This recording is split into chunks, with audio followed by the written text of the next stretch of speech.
Okay, my people, the video one I want watch now. Now the incident will happen with Junior Pope and the rest. Not say when them been drowned, then when they bring Junior Pope out, then say I move hand, then no first give them CPR. So this video go teach you now how to do CPR. That's cardiopulmonary resuscitation. Now be the full meaning of CPR. So just watch this video. It's very, very important. I beg, let me share and to everybody. Everybody must have been picking papa, mama.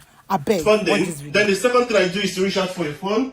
You reach out for your phone, you dial the number of emergency. In Nigeria, because of what recently happened, we don't have any emergency line. Or you can call anybody for help. Or if there's anybody around, you shout, "Hello, come and help me." And then while you are doing that, the second thing to do is to kneel down close to the body, and then you check for their breath. Are they still breathing? By filling out, if you can feel air coming out from their nostrils, then that means they're still breathing. Then you don't need to engage in CPR. But if you do this and you cannot hear anything, then the next thing to do, she's a woman, of course, so she's got extra layer of flesh, her breast. But if it's a man, you could easily see the heart go up and down. But regardless, you are still going to do this. So what you are doing is you are laying down, looking up to her chest area, and you should see the heart begin to go up and down. If there is need, you can tear her clothes. This is a recovery step, so it is not regarded as abuse. Don't be worried if the lady regains consciousness and starts saying, "Oh, you saw my nakedness." So you're trying to save life, so you're even allowed to tear the clothes. So when you've done that, then you did not see any chest movement, right? You can check pulse if you know how to check pulse, but if you don't know how to check pulse, or if there is no pulse, then you know you have to engage in CPR. Now, how CPR works is you have to lock your two fingers together, and then you have to do it this way. Because male might have more strength, but as a woman, you can also do this, and because you are now pushing down with your two hands, you can make more impact on the chest. Now, our chest is on the right side. You can even feel your own chest. If you place your hand there, on the left side of the body, right? If you put your right hand across your chest, you will feel the heart moving. And that is the position just under the breast area for women. That's where you will center the CPR, right? So you lock your fingers, and you do this. Place it under the chest area and try and make sure you are leaning straight down, right? With your hands straight. Your hands are locked in. So by so doing, you are mounting pressure. So your heart is a muscle, right? When it stops going up and down, that's because it stopped receiving oxygen. So when you mount pressure on that muscle, at some point it will get that rhythm and it will go back to normal. It will start beating as normal again. Now, there's something called defibrillator, which is how you can shock your body to go into that rhythm back quicker. So you can ask somebody, depending on the environment, to go fetch one. If you're in an office environment and they have a defib, then they can go and fetch one. And while you are doing this, or when emergency comes, then you have to stop for them to apply the defib and engage it. Now, while they're engaging the defib, you cannot continue pressing because it's a shock, it's an electric shock that they're going to send in and out of the body to get the heart to start beating. So if your hands are still on the body, you will get the shock as well. So you have to stop CPR. But before help comes, you have to engage and you have to continue as long as possible until you hear a cough from the body, which means their airways are clear. Now, for somebody who has been drowned in the water, that means there's water all over the lungs, so that will take a lot of pressure for them to pump that water back out. But at least you have to keep trying to save the life.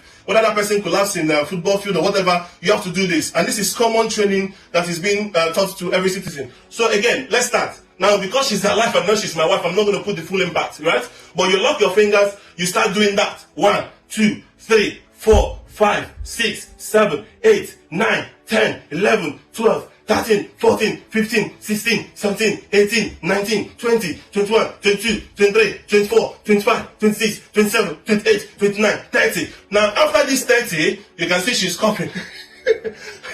That's different. Then the next thing you do is to give her, and also, in initial stage, you can raise her head and tweet. So you tweet her head that way.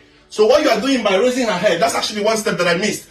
When you tilt her head, it makes the airways to be open. So by tweeting her head that way, you can see that the airways is open. Now, after the press up, the press down on the chest for that 30 times, what you can do is open her mouth and give her what they call the breath of life. You are pushing air down the lungs.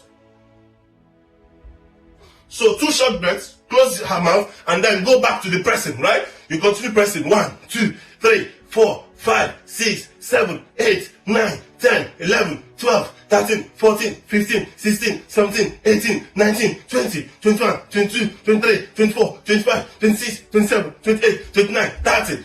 You do this 30, then you have to give her 2 seconds, you have to give her the breath twice again. Now, when you do this, you can pinch her nose and push the air down the throat. So you pinch her nose while you are giving her those two air into her mouth, right? When you finish that, you have to continue until either the person comes back to responsiveness, or you've seen help come. Now, the reason why it is good for you to place that call, say for example you're the only one in the building, is to get somebody to help you. Because as you will notice, as you are going on doing that 30, you will start getting weaker. So at some point you have to change with somebody else to help you, and you have to continue that way until somebody has gotten help. Now when that person responds, now if she's, for example, starts coughing, that means she's come back to response, but of course gradual response. Then what you then do is this. You raise her feet, one of her feet up. No, bend your knee. So you bend the knee like this, right? So when you bend the knee, then with these hands, you can see it's easy for you to push her, like that, yeah? And then you put her hand under her face like this. And this is what you call the recovery position. That's when she has responded, when she has coughed, yeah? If she has not coughed, she has not responded and started breathing her herself, you have to continue the CPR. So when you've done this, remember you lift one of the knee up, and then it's easy for her to turn. And then you put her palm on the other side of her face and lay her down like this. She can stay like this and be breathing easier until the ambulance comes, or you manage to find a way to get more help. I hope this is informative enough. I think share this video, send it to everyone. Everybody should have this video. At least this is basic CPR, and this can help save life. If not anything, at least 5 lives in a year. It's very important and very primary and common training that most people abroad know how to do. So please know how to do this and teach it as many as possible. I believe CPR, if well taught in our society, can help to save life. Thank you so much. Bye bye.